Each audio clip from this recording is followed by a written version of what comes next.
এমন কিছু অপরাধ আছে, এমন কিছু পাপ আছে, এমন কিছু জঘন্য বিষয় আছে, সেগুলোতে লিপ্ত হলে আমাদের কষ্টে করা আমলগুলো নষ্ট হয়ে যেতে পারে। আপনি আমলের সওয়াবের কথা জানলেন, আমলও করলেন, কিন্তু পাশাপাশি আবার আমল নষ্ট হওয়ার মতো কাজও করে বসে থাকলেন। তাহলে একদিক থেকে আমল করলেন, আর একদিক থেকে আমল বরবাদ হয়ে গেল, গড়ের সমান হয়ে গেল, বরং কোনো কোনো ক্ষেত্রে লস মাইনাসে চলে গেলেন। হতে পারে কি পারে না? এই জন্য আমাদেরকে জানতে হবে যে বান্দার নেক আমলগুলোকে নষ্ট করে দেয়, ধ্বংস করে দেয়, শেষ করে দেয়, ছাই করে দেয়, নিশ্চিহ্ন করে দেয়, আমল নামা থেকে ডিলিট করে দেয় কোন কোন অপরাধ, কোন কোন পাপ, কোন কোন ভয়াবহ বিষয়। শুরুতেই আমরা নিয়ত করে নেই যে পয়েন্টসগুলোর কথা আমরা জানব, যে বিষয়গুলোর কথা আমরা জানব, যেগুলো বান্দার আমলকে বরবাদ করে দেয়, আমলকে নষ্ট করে দেয়, সেগুলো যেন আমার জীবনে কোনো অবস্থায় না থাকে। যদি থাকে, এ আলোচনা শোনার সাথে সাথে আমরা তওবা করে নিব যে সেগুলো আর কখনো আমার জীবনে যেন না আসে, আর ভবিষ্যতেও যেন এরকম কোনো বিষয় আমাদেরকে স্পর্শ করতে না পারে যে বিষয় আমাদের আমলকে বরবাদ করে দিবে। সেরকম নিয়ত আমরা শুরুতে করে নেই, ঠিক আছে তো ইনশাআল্লাহ? মোহতারাম হাজরিন, বান্দার সকল ভালো কাজ, সকল অর্জন, সকল সওয়াব, সকল নেক আমল, এগুলোকে সত্যি এবং প্রকৃত অর্থেই বরবাদ করে দেয়, পরিপূর্ণভাবে ধ্বংস করে দেয় মূলত শিরক এবং কুফরি এবং নেফাক। এটি যখন মুখরিজ আনিল মিল্লাহ পর্যায়ের হয়, অর্থাৎ কেউ যদি বড় শিরক এবং বড় কুফরি এবং বড় নেফাকে লিপ্ত হয়, তাহলে এই ব্যক্তির সমস্ত আমলগুলো বরবাদ হয়ে যায়। সে আগে যত যা করেছে ভালো কাজ, সব মাইনাসে চলে যায়, সব ডিলিট হয়ে যায়। কুফরি বলা হয় অবিশ্বাসকে। একজন মানুষ মুসলমান, তিনি নামাজ রোজা ইবাদত বন্দেগী যতটুকু পেরেছেন করেছেন, হঠাৎ করে আল্লাহর কোনো গুরুত্বপূর্ণ নির্দেশ, আল্লাহর কোনো গুরুত্বপূর্ণ নিষেধ, যেটা অকাট্যভাবে প্রমাণিত হয়েছে, এরকম কোনো কিছুকে তিনি অস্বীকার করে বসে আছেন। তিনি এটা স্বীকার করেন না, বললেন না আল্লাহর এটা আমি মানি না, নাউজুবিল্লাহ, না এটা আমার বুঝে আসে না, এটা আবার কিভাবে হতে পারে। আল্লাহ তাআলার পক্ষ থেকে নির্দেশ অকাট্যভাবে প্রমাণিত হয়েছে কোরআনের সুস্পষ্ট আয়াত দ্বারায়, এবং এই জাতীয় নস দ্বারা, যার মাধ্যমে এটি প্রমাণ হতে পারে। এটা জানার পরও তিনি নিজের যুক্তি, নিজের বুদ্ধি, শয়তানের বিভিন্ন ফাঁদ এবং ফিতনার মধ্যে পা দিয়ে তিনি আল্লাহর ওই কথাটার প্রতি কুফরি করলেন, অস্বীকার করলেন, বিদ্রোহ করলেন, ওইটাকে মানলেন না, ওইটা নিয়ে হাসাহাসি করলেন, তুচ্ছতাচ্ছিল্য করলেন, যেটাকে কুফরি বলা হয়। যে কুফরিটা কুফরে আকবর, যার কারণে মানুষ ইসলাম থেকে খারিজ হয়ে যায়। অনেক সময় দেখবেন অনেকে ইসলামের অনেক গুরুত্বপূর্ণ বিষয় নিয়ে, হতে পারে সেটা গুরুত্বের বিচারে ছোট, কিন্তু সুস্পষ্ট শেয়ার, ধরুন দাড়ি নিয়ে, কারোর দাড়ি নিয়ে, কারোর হিজাব নিয়ে ব্যঙ্গ করলো, হাসি ঠাট্টা করলো, বিদ্রুপ করলো, তো এটি কিন্তু ইমান থেকে মানুষকে খারিজ করে দেয়, মানুষের ইমান নষ্ট করে দেয়। এই পর্যায়ে কুফরি, মানে আল্লাহর এই বিধান আপনি মানছেন না, এটাকে আপনি তাচ্ছিল্য করছেন, মানে হলো এটা আপনি মানলেন না, এটার বিরুদ্ধে বিদ্রোহ করলেন, এটাকে বলা হয় কুফরি। আল্লাহর কোনো বিধিবিধান আপনি নিজে মানতে পারছেন না, আপনার মধ্যে অপরাধ বোধ থাকবে যে হায়রে আমি মানতে পারছি না, দায়টা আমি রাখতে পারছি না, ঠিক আছে আল্লাহ আমাকে তৌফিক দেন, আমি রাখবো ইনশাআল্লাহ, রাখা উচিত, নবীজির নির্দেশ, এটা মানা উচিত। এটা কুফরি না, এটা হলো ফাসিকি, যে আপনি মানতে পারছেন না, এটা ক্ষমার যোগ্য। কিন্তু আপনি দাড়ি নিয়ে ঠাট্টা করলেন, তাহলে নবী সাল্লাল্লাহু আলাইহি সাল্লামের সুন্নাহকে, তার নির্দেশকে নিয়ে আপনি হাসাহাসি করলেন, বিদ্রুপ করলেন, এটা কিন্তু বিদ্রোহ করার শামিল, কুফরি। তো এরকম নানাভাবে কুফরি হতে পারে। আল্লাহ তাআলা বাবা মার সম্পদে ছেলেদের তুলনায় মেয়েদেরকে অর্ধেক সম্পদ দিয়েছেন। আপনি আল্লাহর নির্দেশকে নিজের বিবেক দিয়ে বুঝতে গিয়ে বলছেন না এটা আবার কেমন হয়ে গেল, আমি এটা মানি না, আমার ছেলে মেয়ে আমি সবাইকে সমান হারে দেবো, একটু বেশি বুঝলেন। আল্লাহ তাআলা যাকে যতটুকু দেওয়া দরকার তাকে ততটুকু দিয়েছেন। আল্লাহ তাআলা সমান অধিকার দেয় নাই, ন্যায্য অধিকার দিয়েছেন। সমান এক জিনিস আর ন্যায্য আরেক জিনিস, যার যতটুকু প্রয়োজন তাকে ততটুকু দিয়েছেন। সব জায়গায় সমান হলে ন্যায্যতা নিশ্চিত হয় না।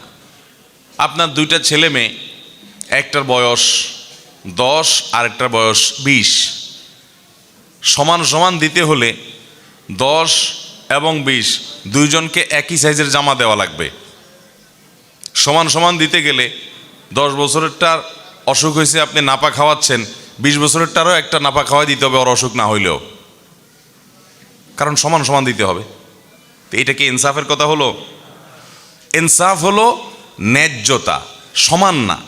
আমাদের অনেকে সমান অধিকার খুঁজে বেড়ায়। হ্যাঁ, অনেক ক্ষেত্রে সমান অধিকার দরকার আছে, যেমন যেখানে সমান অধিকার দরকার আল্লাহ ওখানে সমান অধিকার দিয়েছেন, সমান প্রাপ্য আল্লাহ নিশ্চিত করেছেন। যেমন ভালো কাজ যখন আমরা করব, নারী হোক আর পুরুষ হোক, মর্যাদা সমানভাবে পাবে, নারী পুরুষের কারণে কোনো ভেদাভেদ হবে না। আল্লাহ তাআলা কোরআনে কারীমে বলেছেন, মান আমিলা সালিহাম মিনকুম মিন যাকারিন আও উনসা, তোমাদের মধ্যে নারী হোক আর পুরুষ হোক যেই ভালো কাজ করবে, নেকামল করবে, ফালানুহিয়ান্নাহু হায়াতান তাইয়্যিবা, তাকে আমি পবিত্র জীবন দান করব এবং তার এই কর্মের সর্বোত্তম বিনিময় আল্লাহ তাআলা দান করবেন, সেও আল্লাহ করেছেন। তাহলে সমান অধিকার যেখানে দেওয়া দরকার আল্লাহ সেখানে সমান দিয়েছেন, কিন্তু অনেক জায়গায় ইনসাফ নিশ্চিত করবার জন্য সমান নয়, প্রয়োজন ন্যায্য অধিকার দেওয়া, আল্লাহ তাআলা সেটি দিয়েছেন। এখন আপনি বললেন কি না, পরিত্যক্ত সম্পদে কেন আল্লাহ তাআলা মেয়েদেরকে ছেলেদের অর্ধেক দিলেন?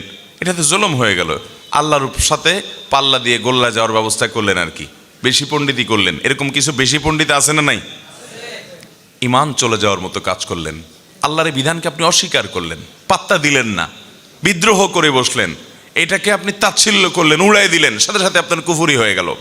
এরকম নানাভাবে আমাদের কুফরি হয়, আমরা বুঝি না। আল্লাহর কাছ থেকে নির্দেশ নিষেধ এবং কোরআন হাদিসের নির্দেশ নিষেধ হিসেবে যেটি প্রমাণিত সুস্পষ্টভাবে, এরকম কোনো বিষয়কে অস্বীকার করলে, এরকম কোনো বিষয় নিয়ে হাসি তামাশা করলে, ঠাট্টা বিদ্রুপ করলে কুফরি হয়। কুফরের আরও বিভিন্ন প্রকৃতি আছে। এই জাতীয় কোনো কুফরে যদি কেউ লিপ্ত হয়, সাথে সাথে তার আমল বরবাদ হয়ে যায়।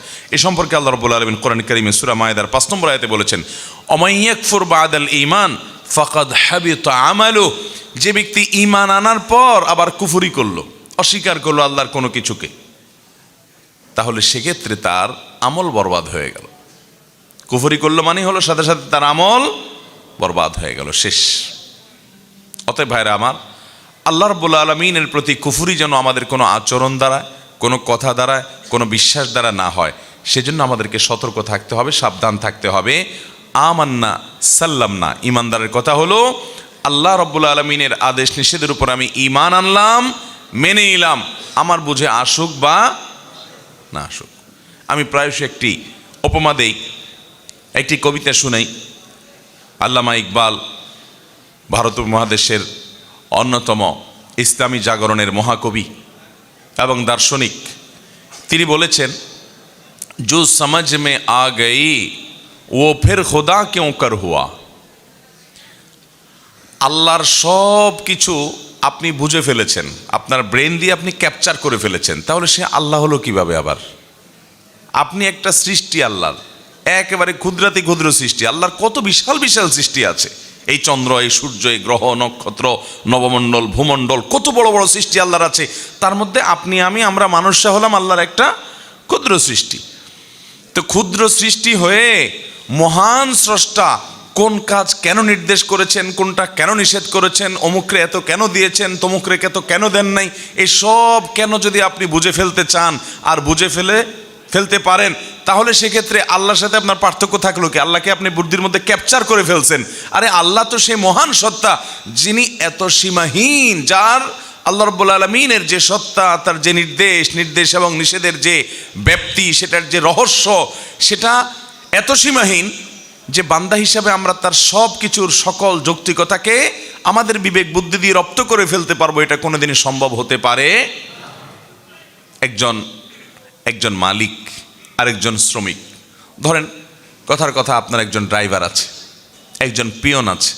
আপনি একটা বড় ফ্যাক্টরির মালিক, বড় ইন্ডাস্ট্রির মালিক, কোটি কোটি টাকা আল্লাহ আপনাকে দিয়েছেন, অনেক শত শত হাজার হাজার লোকজন আপনি চালান। আপনি হয়তো আপনার কোনো পিয়নকে একটা ল্যাপটপ দিয়ে বললেন, ল্যাপটপটা খোলো, খুলে আবার বন্ধ করো, খুলে আবার বন্ধ করো। ফোনে বলে দিলেন, আমার ল্যাপটপটা একটু ওপেন করো, আবার শাটডাউন করে ফেলাও।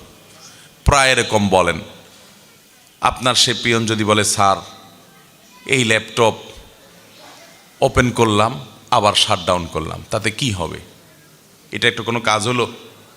এই বেহুদা কাজটা কেন করেন স্যার? এটা যদি সে বলে, তাহলে তার এই বলাটা ন্যায্য হবে না। কারণ হলো স্যারের অনেক সুবিধা অসুবিধার ব্যাপার আছে, অনেক টেকনিক্যাল বিষয় আছে, হয়তো এটাকে রিফ্রেশ করার জন্য বা ওটা অন্য কোনো টেকনিক্যাল কারণে এটা রিস্টার্ট দেওয়ার দরকার। তো কোন কারণে কি করা দরকার এই ভদ্রলোক ড্রাইভার বা পিয়ন ওনার বোঝার কথা না, যেটা মালিকের বোঝার কথা। মালিকের সব কিছু যদি এই পিয়ন এবং ড্রাইভার ভদ্রলোক বুঝে ফেলে তাহলে এই তো মালিক হয়ে গেল, ঠিক না ঠিক?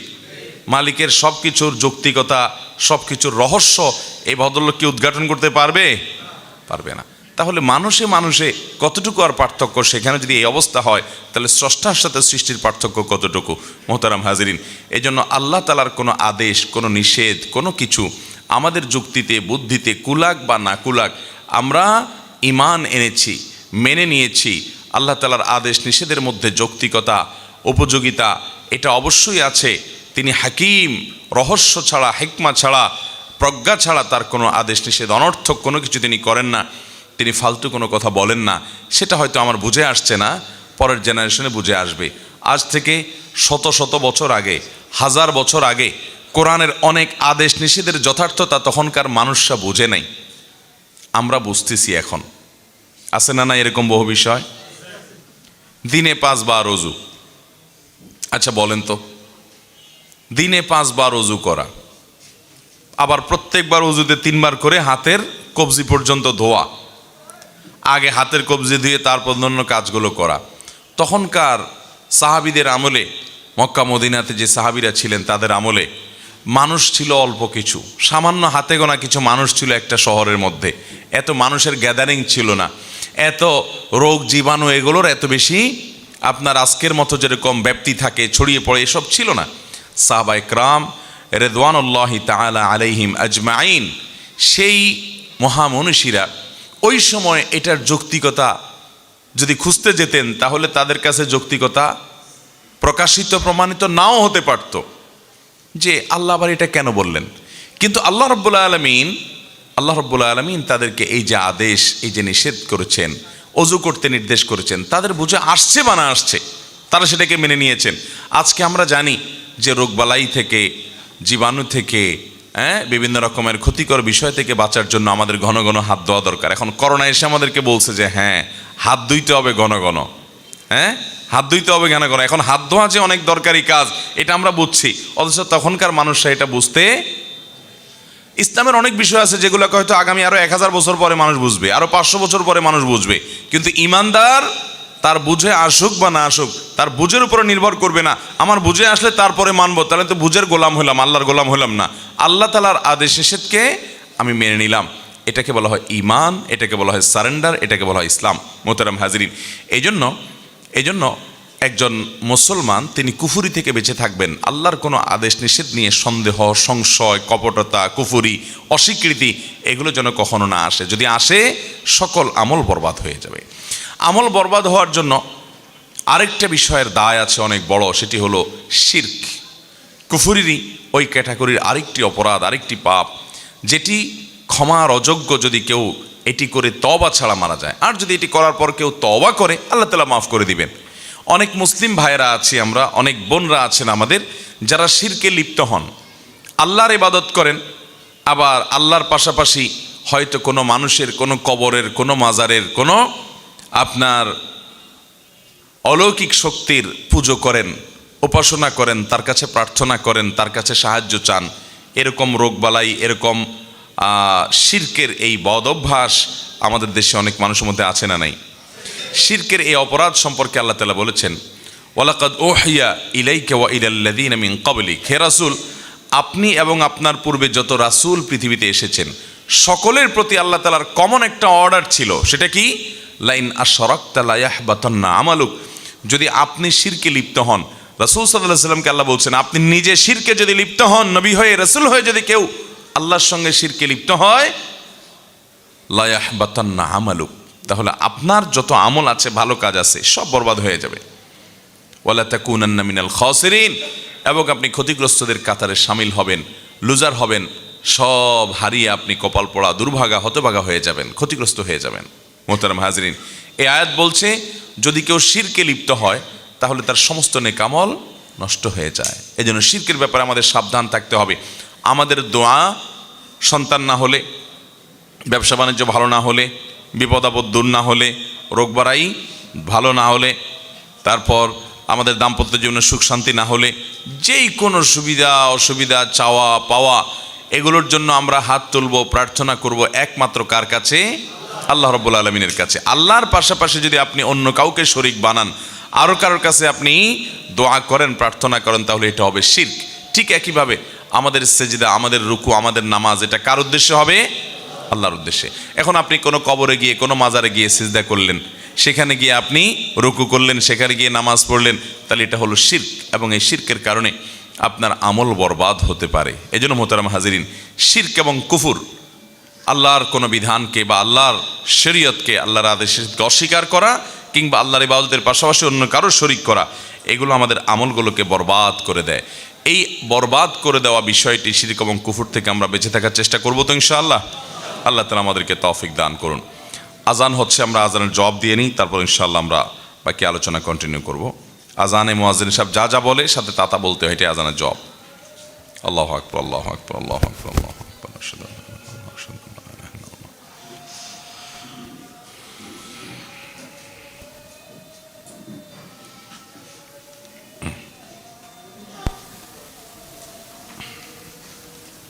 আশহাদু আন্না মুহাম্মাদান রাসূলুল্লাহ। আমরা আজানের জবাব দিলাম, আজান শেষ হলো, আমরা এরপরে আলোচনা কন্টিনিউ করে যাচ্ছি, যেহেতু আমাদেরকে সুনির্দিষ্ট সময়ের মধ্যে শেষ করা লাগবে।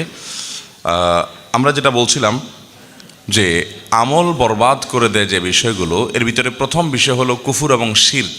কুফুর এবং শিরক, আল্লাহর প্রতি অবিশ্বাস কিংবা আল্লাহর সঙ্গে কোনো শরীক সাব্যস্ত করা, এগুলো থেকে বেঁচে থাকতে হবে। অতএব এগুলো থেকে বাঁচার জন্য আল্লাহর প্রতি কুফুর যেন না হয় সে বিষয়ে আমাদের সাবধান থাকতে হবে। তাওহীদ সম্পর্কে ইলম এবং জ্ঞান অর্জন করতে হবে। শিরক সম্পর্কে আমাদেরকে সতর্ক থাকতে হবে যাতে শিরকের অপরাধ না আসে। শিরকের মধ্যে আবার ছোট শিরক, বড় শিরক, যত রকমের শিরক আছে, সব ধরনের শিরক থেকে বেঁচে থাকার জন্য বিশেষভাবে চেষ্টা করতে হবে। আল্লাহ তাআলা আমাদের সবাইকে সে তৌফিক দান করুন। এদিকে কথা শোনাচ্ছে, এত কথা বলেন না, একটু আওয়াজ করেন না। দ্বিতীয় যে বিষয়টি বান্দার আমলকে বরবাদ করে দেয়, নষ্ট করে দেয়, সেটি হলো রিয়া বা লৌকিকতা, মানুষ দেখানো কাজ করা। এটা মানুষের আমলকে বরবাদ করে দেয়।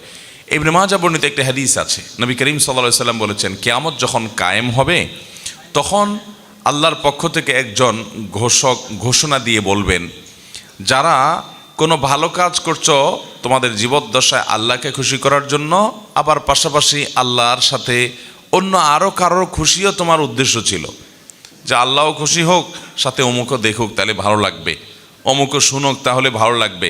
এই যে লোক দেখানো, লোক শোনানো, এই ধরনের আমল যদি তোমরা কেউ করে থাকো, যে সেখানে তোমাদের নিয়তটা পিওর ছিল না, সেখানে ভেজাল ছিল, আল্লাহকে খুশি করার পাশাপাশি বান্দাকে খুশি করার বিষয়টিও সেখানে চলে আসছে, এরকম যদি হয়, তাহলে সেক্ষেত্রে তোমরা তোমাদের বিনিময়, তোমাদের পারিশ্রমিক আল্লাহর কাছ থেকে। এই ভাই কি সে এত যদি কল বাজে, কিভাবে কথা বলবো আমি? এটা সরান, আপনি এখান থেকে বন্ধ করেন, এটা সরান, মোবাইল সরান।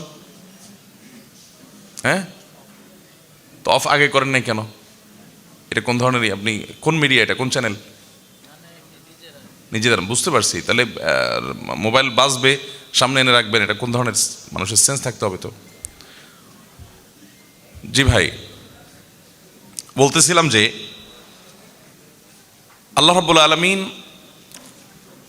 বান্দাকে যখন কিয়ামতের ময়দানে ডেকে বলবেন যে দুনিয়াতে যদি কোনো ভালো কাজ করো, আল্লাহকে খুশি করার উদ্দেশ্য ছিল, সাথে একটু বান্দারা একটু দেখুক, বান্দারা একটু আমাকে ভালো বলুক, একটু বাহাবা দেখ, সবাই একটু জানুক, একটু ভাবসাব আসবে, এরকম অসৎ উদ্দেশ্য যাদের ছিল, আল্লাহর পক্ষ থেকে ঘোষক ঘোষণা দিয়ে বলবেন তারা যেন তাদের সেই ভালো কাজের সওয়াবের আশা আল্লাহর কাছে না করে, ওইটা আল্লাহকে খুশি করার পাশাপাশি আর যাকে দেখানোর জন্য, যাকে খুশি করার জন্য, যার কাছে গল্প দেওয়ার জন্য করছিলা, তার কাছ থেকে গিয়ে বিনিময় নাও।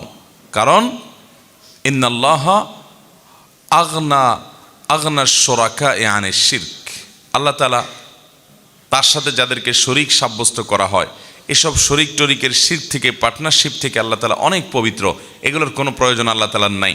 পিওর কোনো আমল আল্লাহর জন্য করলে যে সেখানে আল্লাহর কাছেই আমি শুধুমাত্র সওয়াব আশা করি, মানুষের কাছে আমার কিছু পাওয়ার আশা নাই, তাহলে সেই আমলটার বিনিময় আল্লাহর কাছে পাওয়া যাবে। যেই আমলটা আল্লাহর কাছে বিনিময় পাশাপাশি বান্দার কাছ থেকে কিছু পাওয়ার আশা বা ধান্দা থাকবে, সে আমলের বিনিময় আল্লাহর কাছে পাওয়া যাবে, ওই আমলটা বরবাদ হয়ে যাবে। সব আমল না, যে আমলটার ভিতরে রিয়া থাকবে, লৌকিকতা থাকবে, লোক দেখানো, লোক শোনানো মানসিকতা থাকবে, ওই আমলটা বরবাদ হয়ে যাবে। আজকাল আমাদের সোশ্যাল মিডিয়ার কারণে, ফেসবুক, ইউটিউব ইত্যাদির কারণে আল্লাহকে খুশি করার জন্য শুধুমাত্র আমল, এরকম আমল খুঁজে পাওয়া বড় কঠিন, বড় কঠিন। নামাজটা পড়লেও পারলে সেলফি যদি তুলে ফেসবুকে দিতে পারি, কিছু লাইক কমেন্ট কামাই হবে, কিছু বাহবা হবে, কিছু লোক নারায় তাকবীর দিবে। মিডিয়ার কল্যাণে আজকাল আমাদের এখলাস ধরে রাখা এটা সোনার হরিণ হয়ে গেছে, কঠিন হয়ে গেছে, ঠিক না ভাই? ঠিক। মোহতারাম হাজরিন, সেজন্য আল্লাহ রাব্বুল আলামিনের কাছে পানাহ চাইতে হবে। ভাইরা, কত আমল আমরা করছি, কত আমল আমরা করছি, না জানি রিয়ার কারণে, লোক দেখানো মানসিকতার কারণে, লোক শোনানো মানসিকতার কারণে, লৌকিকতার কারণে আমাদের সেসব আমল বরবাদ হয়ে যাচ্ছে। সেগুলোর কোনো সওয়াব আল্লাহর কাছে আমরা পাবো না। এজন্য একজন ইমানদার তিনি রিয়া থেকে নিজেকে বাঁচানোর জন্য আপ্রাণ চেষ্টা করবেন। বিশেষ করে আর্থিক ইবাদত, যে ইবাদতগুলো সওয়াব করার মতো, যেগুলো মানুষ দেখবে, দেখানো যায় মানুষকে, এই আমলগুলো মানুষকে দেখাদেখি করলে অনেক সময় নিজের মধ্যে ওই মানুষের কাছ থেকেও যে বাহবা পাবো এরকম একটা আশা, এক্সপেক্ট চলে আসে, ঠিক না বে? ঠিক। ওমরা যাব, হজে যাব, তো কিছু ছবি তুলে ফেসবুকে দিব, কিছু বন্ধুবান্ধব জানবে, তারা দোয়া চাইবে আমার কাছে, তারপর আমার কাছে তারা আমাকে বাহবা দিবে, এরকম আশা অনেক সময় থাকে। ভাইরা আমার, ইমানদার তার গুনাহ বা পাপগুলোকে যেরকম লুকানোর চেষ্টা করে, কেউ যেন না দেখে, কেউ যেন টেন না পায়, যেন চুপো চুপো মোবাইলে খারাপ জিনিস, হারাম জিনিস দেখে শুনে গুনাহকে লুকায় লুকায় করে, যাতে মানুষের কাছে সে ভালো থাকতে পারে, মানুষ যেন তাকে খারাপ মনে না করে। তো গুনাহ যেরকম মানুষ লুকানোর চেষ্টা করে, ইমানদার তার নেক আমলগুলোকেও এরকম লুকানোর চেষ্টা করবে, যে কেউ দেখার পর আমার ভিতরে ভাব চলে আসবে বা কাউকে দেখানোর উদ্দেশ্য আমার মনের মধ্যে আসবে, তাহলে তো আমল বরবাদ হয়ে যেতে পারে, এটা কোনো সওয়াব আমি আল্লাহর কাছে নাও পাইতে পারি। এই জন্য ওই আমলটাকে সেভ করার জন্য, এটাকে নিরাপদ করার জন্য সে লুকাবার চেষ্টা করবে, গল্প দিয়ে বেড়াবে না, গল্প দিয়ে বেড়াবে না। তার অনেক কাজ থাকবে কিন্তু মানুষ জানবে না। আর অনেক মানুষ আছে দেখবেন যে যদি সারা বছরে একদিনও তাহাজ্জুদ পড়ার তৌফিক নসিব হয়, ভোর রাতে উঠে, মাশাআল্লাহ, তার সারা দিনের গল্পের মধ্যে, কথাবার্তার মধ্যে, আলাপচারিতার মধ্যে, কনভারসেশনের মধ্যে কোনো না কোনোভাবে ওই বিষয়টা চলে আসেই আসে, ঠিক না বে? ঠিক। আল্লাহ হজে 2 বার নিয়েছে, এই কথাটা বন্ধু মহলে ডাইরেক্ট কিভাবে বলি, ঘুরায় ফিরায় ছেলে মেয়েকে, নাতি নাতনিকে ডেকে দিয়ে, আমার দ্বিতীয় হজ থেকে আনা যায় নামাজটা নিয়ে আসো তো, দ্বিতীয় হজ থেকে আনা যায় নামাজ। এর মানে হলো, আশেপাশে যারা আছেন শুনতেছেন, আপনারা শুনে রাখেন যে আমি কিন্তু হজ 2 বার করছি, অতএব দ্বিতীয় হজ থেকে আনা যায় নামাজ আনতে বলছি। তো এরকম নানানভাবে মানুষ কৌশলে নিজের বাকাওয়াতি জাহির করার চেষ্টা করে, কি করে না? একজন সৎ ইমানদার বান্দা তার কোনো আমলকে প্রকাশ করার চেষ্টা করবেন না, মানুষের কাছে বাহবা পাওয়ার সন্তত করার চেষ্টা করবেন না। হ্যাঁ, প্রকাশ করাটা প্রশংসনীয় হবে কখন? যে দেখা যাচ্ছে কোনো একটা জায়গায় একটা ভালো কাজ সবার করা উচিত বা অনেকের করা উচিত, কিন্তু কেউ করছে না। ধরুন একটা মসজিদে দানের ব্যাপার আসছে, অনেক টাকা দরকার, সবাই এগিয়ে আসা দরকার, কিন্তু কেউ সৎসাহস করে বলছে না। আপনি সেখানে বিসমিল্লাহ করে বললেন, ঠিক আছে আমি 10,000 টাকা দেবো ইনশাআল্লাহ। আপনি জানেন আপনি যদি এটা বলেন তাহলে অন্য আরও অনেকে সাহস করবে, সৎসাহস করবে, তারা আগায় আসবে, তাদেরও নিয়ত হবে। তো সে উদ্দেশ্যে অন্যকে আপনি উৎসাহিত করার উদ্দেশ্যে আপনি এটা করেছেন, তাহলে এটা প্রশংসনীয় হতে পারে। আল্লাহ কোরআনে এই দানকেও প্রশংসা করেছেন। কিন্তু অন্যকে উৎসাহিত করা এটা তো অনেক পরে। আমি প্রকাশ করার পর আমার শরীরে একটা ভাবসাব আসবে, মানুষ আমাকে জানবে, ওরে বাবার এই লোক দিছে 10,000 টাকা, হ্যাঁ, আমাকে মসজিদের অন্যতম ডোনার মনে করে রেসপেক্ট করবে, এরকম একটা ভাবসাব যদি আমার মধ্যে থাকে, সে উদ্দেশ্য যদি থাকে, তাহলে সেক্ষেত্রে আমার মতো রোগীর জন্য আরেকজনকে উৎসাহিত করে দান করানোর চাইতে নিজের আমলটাকে সেফ এবং হেফাজত করার চেষ্টা করতে হবে বেশি। আমরা আমল করে, ভালো কাজ করে গল্প দেওয়ার মানসিকতাটা পরিহার করতে হবে। এটা আমাদের মধ্যে প্রচণ্ড রকম আজকাল ঝেঁকে বসেছে, ব্যাধি আকার ধারণ করেছে। এটাকে বলা হয় শিরকে আসগার আল খাফি। নবী করিম সাল্লাল্লাহু আলাইহি সাল্লাম বলেছেন, শুনো, সকল নবী রাসূলগণ দাজ্জালের ব্যাপারে মানুষকে সাবধান করেছেন, তার উম্মতদেরকে, যে খবরদার কিয়ামতের আগে দাজ্জালের ফিতনা আসবে, যে দাজ্জাল পৃথিবীতে অনেক অলৌকিক ক্ষমতা তার থাকবে।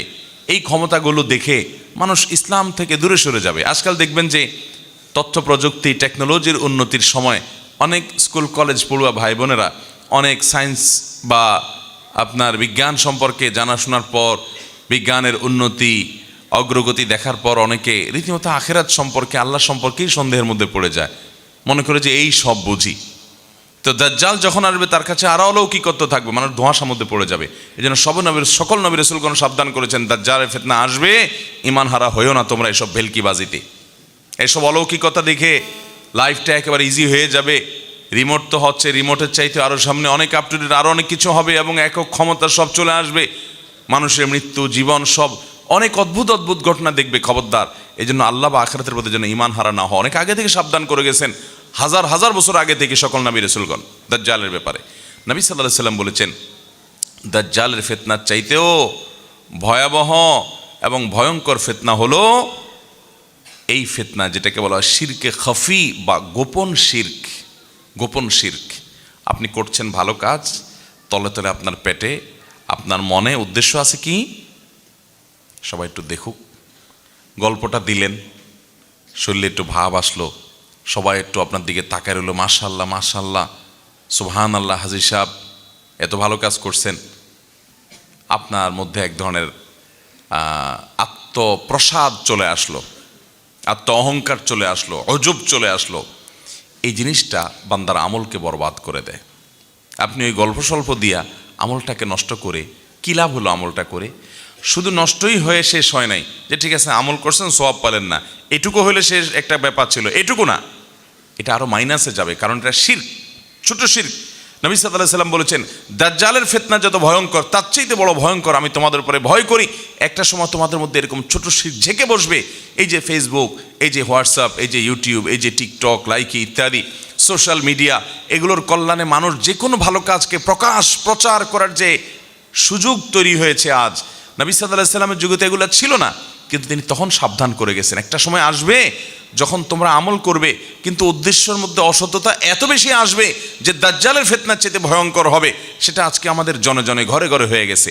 এই জন্য একজন ইমানদার হিসেবে আপনার আমার চ্যালেঞ্জ হবে, যেই কোনো ভালো কাজ আল্লাহ করার তৌফিক দিক, আমি সেটাকে লুকাবার চেষ্টা করব। কিছু আমল আছে যেগুলো লুকানোর নয়, আপনি দাঁড়িয়ে রেখেছেন, এটা তো প্রকাশ্য জিনিস।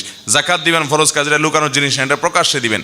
কিন্তু আপনি ব্যক্তিগত দান সাদাকা করছেন, আপনি একটা গুনাহ থেকে বাঁচার চেষ্টা করছেন, আপনি একটা নেক আমল করছেন, আপনি তাহাজ্জুদের নামাজ পড়ছেন, আপনি সোমবার বৃহস্পতিবার রোজা রাখছেন, আপনি অন্যান্য নেক আমল কাজ করছেন, সেগুলো আপনাকে মানুষের সামনে গল্প দিয়ে বেড়ানোর উদ্দেশ্য থাকতে পারবে না। হ্যাঁ, কোনো প্রসঙ্গ তো আসলো, আপনি বললেন, কিন্তু গল্পবাজি বা বাহাবা নেওয়া উদ্দেশ্য হবে না, লোক শোনানো, লোক দেখানো, এই টার্গেট থাকবে না।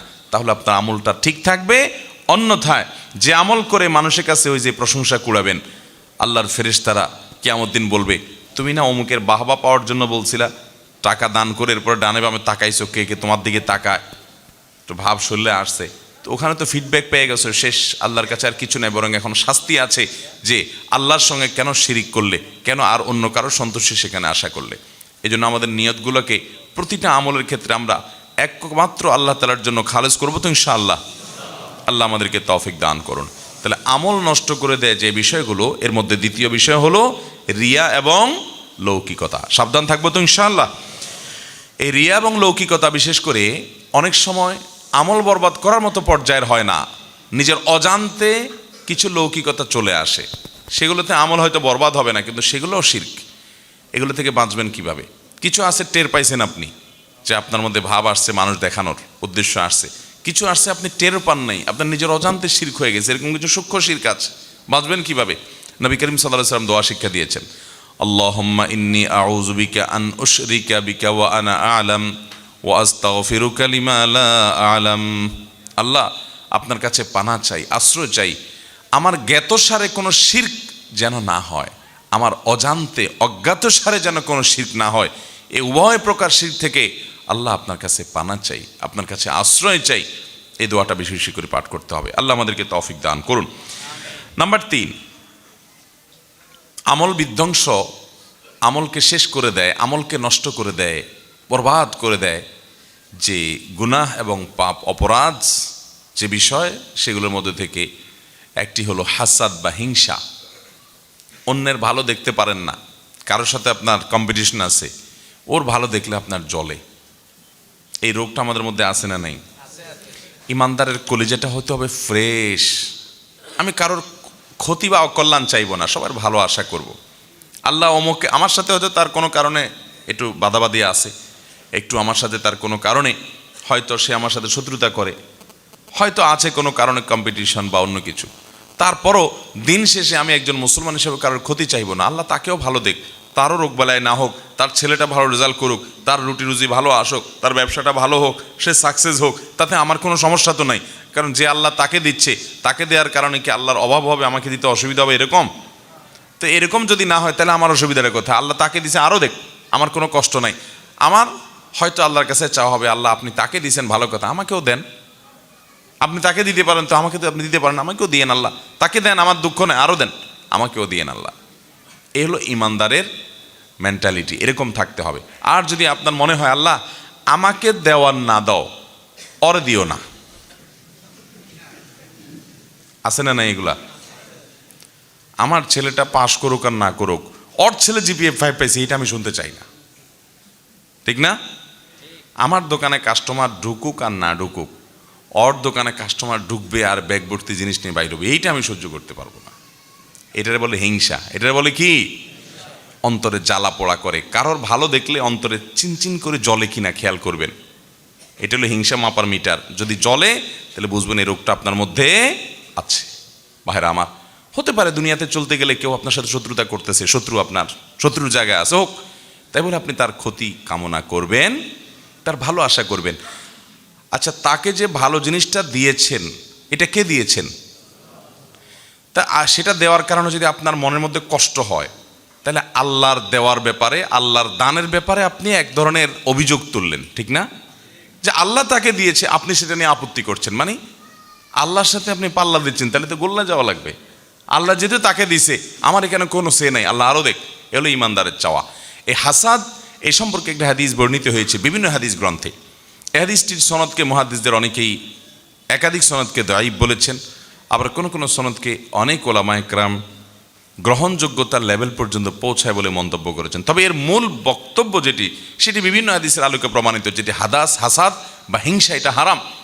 যে হাদিসের কথা বলছে সেটি হলো ইয়াকুম ওয়াল হাসাদ, তোমরা হিংসা থেকে বেঁচে থাকবে, অন্তরকে হিংসা থেকে পরিচ্ছন্ন করবে। কারণ ফাইন্নাল হাসাদা ইয়াকুলুল হাসানাত কামা তাকুলুন নারু আল হাতব, আগুন যেরকম কাঠকে পুড়িয়ে শেষ করে ফেলে, মানুষের মনের ভিতরের হিংসা এটা মানুষের আমলগুলোকে এরকম বরবাদ করে দেয়। ভাইরা আমার, আমল বরবাদ করে দেয়। কারণ হলো, যার প্রতি হিংসা হয় আপনি তার বিরুদ্ধে গীবত করবেন, শিকায়েত করবেন, বদনাম করবেন, দুর্নাম করবেন, তাহলে এর মাধ্যমে আপনার সওয়াবটা সে পেয়ে যাবে, আর আপনি গুনাহগার হবেন, তাহলে আপনার আমল বরবাদ হচ্ছে। আপনি আমল করে তারা দিয়ে দিচ্ছেন, আমলগুলো বরবাদ হয়ে যাচ্ছে। এই অর্থে বরবাদ হওয়া মানে এই নয় যে আপনি কাফের হয়ে যাবেন, কিন্তু আপনার আমলগুলো করছেন আর পাচ্ছে আরেকজন, কারণ হাসাদের কারণে আপনি গীবত শিকায়েতের দিকে চলে যাচ্ছেন। সেজন্য এই হিংসা থেকে বেঁচে থাকতে হবে, কারণ এটাও বান্দার আমলকে বরবাদ করে দিতে পারে।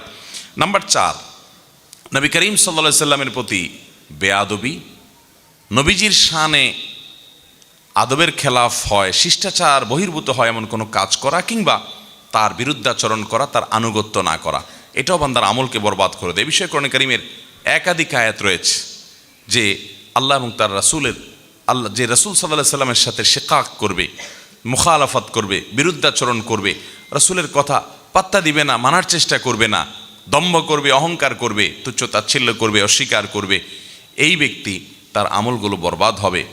আর নবীজি সাল্লাল্লাহু আলাইহি সাল্লামের সাথে যারা বেয়াদবি করবে তাদের আমলও বরবাদ হবে। আল্লাহ তাআলা কোরআন কারীমে সূরা হুজুরাতের মধ্যে বলেছেন, ইয়া আইয়ুহাল্লাযীনা আমানু লা তারফাউ আসওয়াতাকুম ফাওকা সাওতিন নবী, তোমরা নবীজির সামনে তোমাদের আওয়াজগুলোকে তার উপরে করিও না। তার চেয়ে বড় আওয়াজে কথা বলিও না, শিষ্টাচারের দিকে খেয়াল করবে। ওয়ালা তাজহারু লাহু বিল কাউলি কাজাহরি বা'দিকুম লিবা'দিন, তোমরা একে অন্যের সামনে যেরকম জোরে জোরে কথা বলো, নবীর সামনে এরকম জোরে জোরে কথা বলবে না। আন তাহবাতা আমালুকুম ওয়া আনতুম লা তাশউরুন, যদি এটা করো তাহলে তোমাদের আমল বরবাদ হয়ে যাবে, তোমরা টেরও পাবা না। এই যে একটা শিষ্টাচার, এটা নবী সাল্লাল্লাহু আলাইহি সাল্লামের সাথে দেখাতে হবে, না হলে আমল বরবাদ হওয়ার মতো বিষয় হতে পারে যদি নবীজির শান এরকম বেয়াদবি করে কেউ। আজ নবী সাল্লাল্লাহু আলাইহি সাল্লাম আমাদের সামনে নাই, কিন্তু নবীর হাদিসের সাথে, নবীর সুন্নাতের সাথে যদি আমরা বেয়াদবি করি তাহলে এই পরিণতি আমাদেরও হতে পারে। কারণ নবী সাল্লাল্লাহু আলাইহি সাল্লামের সাথে বেয়াদবি করা, তার সুন্নার সাথে বেয়াদবি করা একই জিনিস, একই জিনিস। মোহতারাম হাজরিন, একই ভাবে নবীজি তো বটেই, আমাদের যারা মুরব্বীরা আছেন, বয়সে বড় আছেন, ওলামা একরাম আছেন, জ্ঞানে বড় আছেন, বিভিন্ন দিক থেকে বড় আছেন, তাদের সামনে কথা বলার আদব শিষ্টাচার এখান থেকে আমরা শিখতে পাই। যে তাদের সামনে উচ্চ আওয়াজে কথা না বলা, তাদের সামনে নীরবে কথা বলা। আজকাল দেখবেন তরুণদের মধ্যে এই সমস্ত শিষ্টাচার নাই। এগুলোকে আমরা অনেক হালকা জিনিস মনে করি, যে বাবার সামনে আপনার জোরে আওয়াজ হবে না, আপনার সিনিয়র কায়ের সাথে, মায়ের সাথে জোরে আওয়াজ হবে না। এখন তো যুবক পোলাপান সবচাইতে বেশি চিৎকার, চেঁচামেচি, অভদ্রতা, অসৌজন্যমূলক এবং পশুর মতো চিল্লি করে কথা বলে মায়ের সামনে। দুনিয়াতে সবচেয়ে বেশি দুর্ব্যবহার করা যায় যার সাথে, চিল্লি করা যায় যার সাথে, রাগারাগি করা যায় যার সাথে, তার নাম হলো মা। ঠিক না বেঠিক? বাপের সাথে আবার সব চলে না, কারণ দাঁত ফালাই দিবে থাপ্পড় দিয়া। ঠিক না বেঠিক? মা বেচারি অনেক দয়া এবং মায়া তার সন্তানের প্রতি। এই চান্সে অনেক যুবকরা বেয়াদবি করেন। মনে রাখবেন, এটি ভয়ঙ্কর একটি ব্যাপার। এই জন্য শিষ্টাচার আমাদেরকে শিখতে হবে। শিষ্টাচার বহির্ভূত মানুষ কখনো ভালো মুসলমান হতে পারে? তাহলে নবীজি শানের সাথে যখন বেয়াদবি করা হয় অথবা তার বিরুদ্ধাচরণ করা হয়, তখনও বান্দার আমল বরবাদ হতে পারে। আর 5 নম্বর হলো সালাতুল আসর বা আসরের নামাজ যদি কেউ এটার ব্যাপারে অবহেলা করে। অনেকে দেখবেন আসর নামাজ পড়ে না, অবহেলা করে, পড়ে না, টাইম মতো পড়ে না, 2 দিন পড়ে তো 4 দিন পড়ে না। তো এই ব্যক্তির আমল বরবাদ হওয়ার কথা হাদিসে আছে। সহিহ বুখারীতে আসছে, নবী সাল্লাল্লাহু আলাইহি ওয়াসাল্লাম বলেছেন, মান তারাকা সালাতাল আসরি ফাকাদ হাবিতা আমালু, যে ব্যক্তি আসরের নামাজ পড়ে না, বাদ দেয়, তার আমল বরবাদ হয়। এখানে আমল বরবাদ বলতে কি বোঝানো হয়েছে? অনেক মুহাদ্দিসগণ বলেছেন, তার মানে আসর যেহেতু পড়লো না, এই জন্য ওই আমলটা বরবাদ হয়ে গেল। আর আসরের নামাজ হলো 5 ওয়াক্ত নামাজের ভিতরে বিশেষ গুরুত্বপূর্ণ নামাজ। হাফিযু আলাস সালাওয়াতি ওয়াস সালাতিল ওয়াসতা, হাদিসে আসছে তোমরা সব নামাজের দিকে খেয়াল করো, বিশেষ করে মধ্যম নামাজ। মধ্যম নামাজটা কি? অনেক মুহাদ্দিস, অনেক মুফাসসির আর কোরআন বিশ্লেষকগণ বলেছেন যে এখানে আসরের নামাজকে বোঝানো হয়েছে, বিশেষ গুরুত্বপূর্ণ। এই জন্য আসরের নামাজের পরে অবহেলা বিশেষভাবে একজন ইমানদার করবে না। এটি তার ওই আমলকে বরবাদ করে দিতে পারে। এর মাধ্যমে সব আমল বরবাদ হবে সেটা না, কিন্তু এটার পরে আমল বরবাদ হওয়ার কথা হাদিসে আছে। সেটাকে অনেক ওলামা ইকরাম বলেছেন এটি ধমকি স্বরূপ বলা হয়েছে। অনেকে বলেছেন যে এটার ব্যাখ্যা হলো, যদি কেউ এটাকে বৈধ মনে করে যে না পড়লেও চলে, তাহলে সে কুফরি হবে, তার আমল বরবাদ হবে সেই কারণে। আর অনেক ব্যাখ্যা আছে। 6 নম্বর এবং সর্বশেষ যেটি বলতে চাই তা হলো, কোনো মানুষ যদি কারোর পরিণাম সম্পর্কে নিজে পণ্ডিতি করে আল্লাহর উপর কোনো ফয়সালা দিয়ে দিতে চায়, এটা তার আমলকে বরবাদ করে দিতে পারে। এ সম্পর্কে একটি হাদিস বর্ণিত হয়েছে। নবী করিম সাল্লাল্লাহু আলাইহি ওয়াসাল্লাম ইরশাদ করেছেন, কোনো এক ব্যক্তি অন্য ব্যক্তি সম্পর্কে বলল যে এই ব্যক্তিকে আল্লাহ তাআলা মাফ করবেন না, এর কোনো রক্ষা নাই, এর খবর আছে, এর আল্লাহ তাআলা ছাড় দিবেন না, এরকম হার্ডলি বলেছে। আল্লাহ রাব্বুল আলামিন ওই ব্যক্তিকে বলবেন, আমার ওই বান্দাকে মাফ করব কি করব না, এটা তো আমার ইখতিয়ার। তুমি যখন এত বড় পণ্ডিতি করলা যে ঠিক আছে সে মাফ পাবে না, তাহলে আমি তাকে মাফ করে দিলাম আর তোমার আমল বরবাদ করে দিলাম। বেশি তুমি আমার উপরে ফয়সালাগিরি করতে গেছো। মুহতারাম হাজরিন, এটা হলো তখন যখন কোনো মানুষ মুসলমান হবে, মুসলমান হইয়াও তার মধ্যে কি থাকতে পারে, আপনার এ ধরনের বিষয় আসা থাকতে পারে, এ ধরনের দুর্বলতা থাকতে পারে যে সে মুসলমান হওয়ার পরও কোনো গুনাহের কারণে, কোনো পাপের কারণে আপনার কাছে মনে হচ্ছে সে অনেক পাপিষ্ট হয়ে মারা গেছে। আপনি ফয়সালা দিয়ে দিলেন, না এর কোনো রক্ষা নাই, আল্লাহ এর মাফ করবে না। মানে ব্যাপারটা হলো যে আল্লাহর উপর আপনি ফয়সালা দিয়ে বসে আসলেন। এটা ভয়ঙ্কর বিষয়। এটা অনেক ক্ষেত্রে আমাদের আমল বরবাদের কারণ হতে পারে, আল্লাহর রাগের এবং ক্রোধের কারণ হতে পারে। হ্যাঁ, কেউ কাফির হয়ে মারা গেছে, আপনি জানেন পরিষ্কার কুফরি করে সে মারা গেছে, তাহলে সেই ব্যক্তি জাহান্নামে যাবে, কোরআনের বর্ণনা রয়েছে। তারপরেও ইন্ডিভিজুয়ালি একজন একজন করে নাম নিয়ে নিয়ে অমুক জাহান্নামে যাবে, তমুক জাহান্নামে যাবে, এসব ফয়সালা দেওয়ার দায়িত্ব আমাদেরকে আল্লাহ তাআলা দেন নাই। আমরা সাধারণ এবং উসুল এবং মূলনীতি বলবো যে আল্লাহর প্রতি অবিশ্বাস নিয়ে মারা যাবে সে জাহান্নামে, আল্লাহ কোরআনে বলেছেন। আমাদের দেশে দেখা যায় আজকাল ফেসবুকে কোনো একজন মানুষ মারা গেলেন, হয়তো লোকটা তার জীবদ্দশায় অনেক পাপ করেছে, অপরাধ করেছে, অন্যায় করেছে, কিন্তু দিন শেষে সে মুসলমান। আল্লাহ তাআলা চাইলে তার পাপগুলো মাফ করে তাকে জান্নাত দিতে পারেন কি পারেন না? কিন্তু দেখবেন অনেক লোক ফেসবুকে কমেন্ট করে ফি নারে জাহান্নাম খালিদিনা ফিহা আবাদা।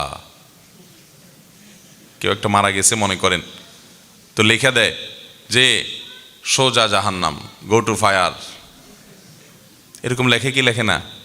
ভাইরা আমার, এ হাদিস বলছে যে কোনো ইমানদার, কোনো মুসলমান হতে পারে তিনি পাপিষ্ঠ অপরাধী, কিন্তু আল্লাহ তাকে মাফ করবেন না, সে চিরকাল জাহান্নামে চলে যাবে। এই ফয়সালা আপনাকে আল্লাহ তাআলা দেওয়ার দায়িত্ব দেন না, এই কন্ট্রাক্টরে আপনাকে দেওয়া হয় নাই। আপনি নিজের চরকা তেল দেন, নিজের কি হবে, কি আমল করে যাচ্ছেন সেটার জন্য হিসেব নেন। চেষ্টা করবো তো আমরা ইনশাআল্লাহ। আল্লাহ তাআলা আমাদের সবাইকে আমল বিধ্বংসী সমস্ত গুনাহ এবং পাপ থেকে বেঁচে থাকার তৌফিক দান করুন। এর মধ্যে প্রথম পয়েন্ট যেটি শিরক এবং কুফর, এটা একেবারে সকল আমল বরবাদ করে দেয়। একটা পাপের কারণে সকল আমল বরবাদ করে দেয় এবং এটা কুফরি পর্যন্ত নিয়ে যায়। শিরকের কারণে সে ঈমান থেকে খারিজ হয়ে যায়, এরপরে সে নতুন করে আবার ইসলাম গ্রহণ করলে, তওবা করে আবার ঈমান আনলে, তারপরে আবার তার হিসাবের খাতা ওপেন হবে, নতুন করে যে আমল করবে সেগুলো যুক্ত হতে থাকবে। কিন্তু কুফর এবং শিরক করে ফেললে তার আমল বরবাদ হয়ে যাবে।